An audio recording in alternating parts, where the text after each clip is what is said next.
कवि सम्मेलन देख देख के घर की शीला देवी को शेर व शायरी का बुखार चढ़ गया था। अब वो सीधे मुंह किसी को जवाब ही नहीं देती थी। उनके पति और उनका बेटा तो काम करने घर से बाहर चले जाते थे और उनकी शायरी झेलनी पड़ती थी बहू रेणु को। अब सास बोलती नहीं, अर्ज करती थी, संदूक पे रखी संदूक, संदूक में रखे झुमके, बहू झुमके निकाल के दे मेरे, कहाँ लगा रही है ठुमके। माँ जी, झुमके तो आपके निकाल दूंगी मैं, लेकिन आपके दिमाग से ये शायरी का भूत कैसे निकलेगा? छोटे लोग नहीं समझेंगे, शायरी है शौक बड़ा, तू अपने काम से काम रख, मेरे काम में मत टांग अड़ा। शौक अलग बात है, लेकिन हर चीज में अपना शौक डाल देने से जग हंसाई हो सकती है सासू माँ। अरे मैं हूँ एक नंबर कलाकार, कोई ऐसी वैसी बला नहीं, तुम घर के कामों में उलझी, समझोगी मेरी कला नहीं। ठीक है माँ जी, आप नहीं समझती तो कोई बात नहीं, लाओ मैं आपके झुमके ही निकाल कर दे देती हूँ। बहू सास के झुमके निकाल कर देती है और वहां से चली जाती है। शाम को बहू अपने पति से शिकायत करती है, सुनिए जी, आप माँ को कुछ समझाते क्यों नहीं? अरे क्या समझाना है माँ को? अरे अपनी शायरी थोड़ी कम करे ना। अरे तुमको उनकी शायरी से क्या दिक्कत है? अरे मुझे नहीं, पर पड़ोस में सब लोग हंसते हैं, कहते हैं बुढ़ापे में लोग सठिया जाते हैं, लेकिन शीला जी तो शायर हो गई हैं। अरे लोगों का काम है कहना, लोगों की बातों का क्या टेंशन लेना। अरे वाह, मैंने भी शेर कह दिया, वाह वाह वाह वाह। देख लो, तुमसे किसी ने कहा नहीं और तुम्हारे सामने कोई माँ की बुराई नहीं करता तो तुमको फर्क नहीं पड़ रहा। अरे तुम खामखा की बात का बतंगड़ बना रही हो। चलो चाय बना कर ले आओ मेरे लिए, साथ पियेंगे, कोई ढंग की बातें करेंगे। रेणु चाय बनाने लगती है। पहले वो अपने पति को चाय देती है, फिर सास को और आखिर में अपने ससुर को।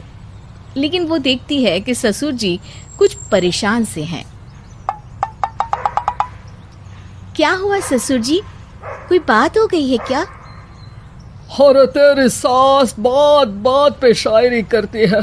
कल मैंने पूछा कि खाना खाया तो तेरी सास ने क्या जवाब दिया पता है? अरे गलती की और आरोपी ने कोड़े खा लिए फटाफट, खाना तो नहीं पर पकोड़े खा लिए झटाझट। अब बता क्या जवाब दूं इस बात का?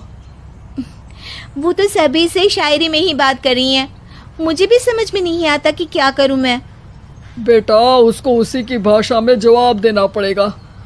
मैं तो आम बातचीत में भी उसके सामने कुछ नहीं बोल पाता, शायरी में क्या बोलूंगा भला। ससुर ने जैसे ही कहा कि उसको उसी की भाषा में जवाब देना पड़ेगा, बहू को ये बात जच गई।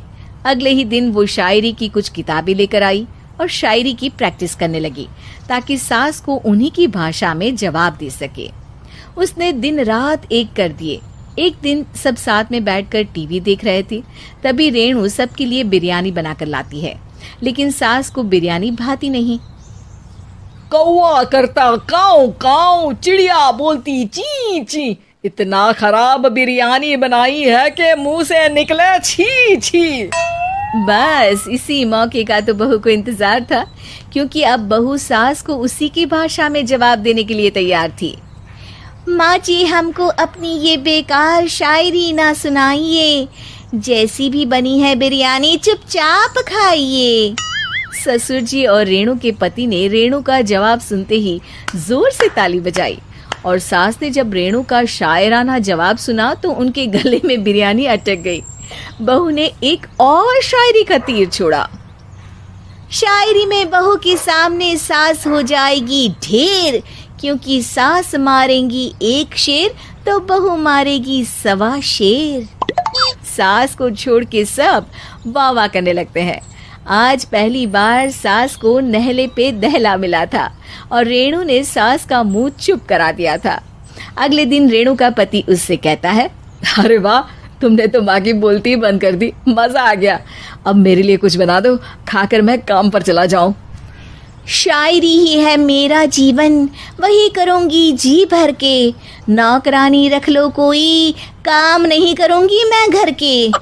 अरे तुम क्या माँ जैसी हरकतें करने लगी, सीधे सीधे बात करो ना। हो गई कल शायरी, रोज थोड़ी ना करोगी। शीशी भरी गुलाब की पत्थर पे फोड़ दो, जो मुझे शायरी से रोके उसके कान मरोड़ दो। पति घबराकर वहां से चला जाता है और बाहर उसके पिताजी के पास जाकर बैठ जाता है। दोनों अपनी बीवियों की शायरी से परेशान है।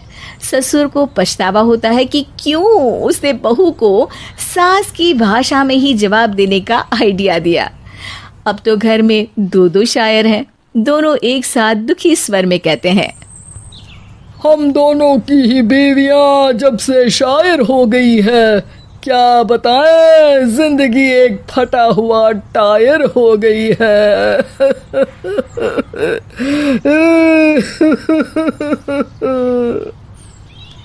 हम दोनों की ही बीवियां जब से शायर हो गई है, क्या बताए जिंदगी एक फटा हुआ टायर हो गई है।